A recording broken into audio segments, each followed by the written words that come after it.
Developed by Kemco, Raging Loop is a Japanese horror visual novel, first released on iOS and Android in 2015, then ported to PS4, Switch, and PC in 2019. It tells the story of Haruaki Fusaishi, who while on a road trip escaping a failed relationship, ends up in the remote mountain village of Yasumizu.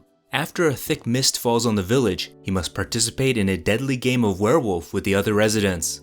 Here's how the game works. After the first night of the mist, people are assigned animal spirits in secret. 3 people will wake up knowing that they are wolves, whose job it is to kill 1 human every night. Every day a vote is cast to determine who is a wolf, and that person is hanged. There are also guardian spirits that are assigned to a few people to help the humans. There's a snake who can write down a person's name before going to bed and be told if they are wolf or human in the morning. The crow will know if the person hanged the previous day was a human or wolf. The spider can choose to protect 1 person from being killed by the wolves for the night. And 2 monkeys, humans whose only power is knowing who the other monkey is. There are interesting strategies that come out of these rules, like how it would be best for the monkeys to reveal themselves first, to take themselves out from being voted against, and how it would be almost impossible for a wolf to lie about being a monkey. The snake is the most powerful guardian, so revealing themselves would make them a target for the wolves, but revealing themselves early would also allow the spider to protect them silently. Whichever way the game turns out, Haruaki learns that when he dies, he loops back to the beginning of the story with his memories intact. The twist is that when a main story arc ends, the next loop will have different roles assigned to each person, so Haruaki has to figure out who is who all over again. There's an important line in the game that goes, "The feast was a game of politics, disguised as a game of logic."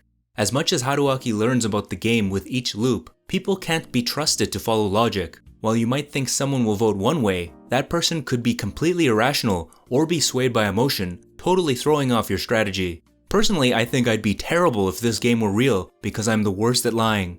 I once played a board game called Coup, where you had to keep your characters hidden while lying about your powers. I could only tell the truth, and whenever I had to lie, I would just get all sweaty and my eyes would go shifty. If the werewolf feast was real, I'd probably be killed immediately. After finishing the game, there's a revelation mode which lets you play again, but see what characters were thinking or what they were doing on the sidelines.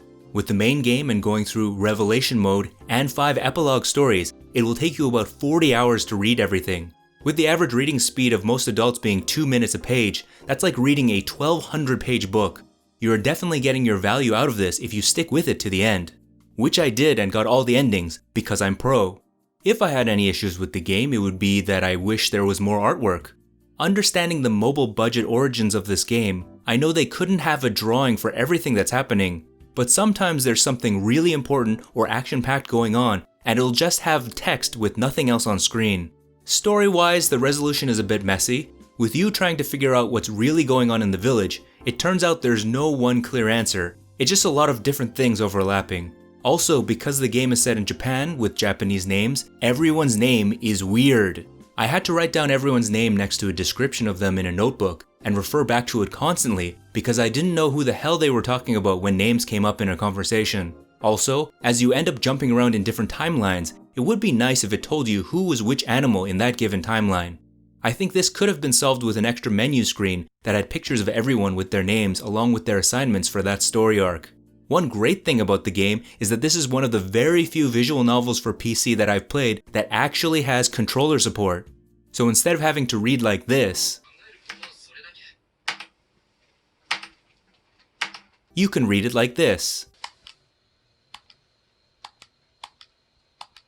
Overall, Raging Loop is a really good visual novel. It's great for people who like detective and horror stories. It has a good premise that goes in unexpected directions. I also love the characters and really got attached to them throughout the long playtime. I'd have to give Raging Loop a 4 out of 5.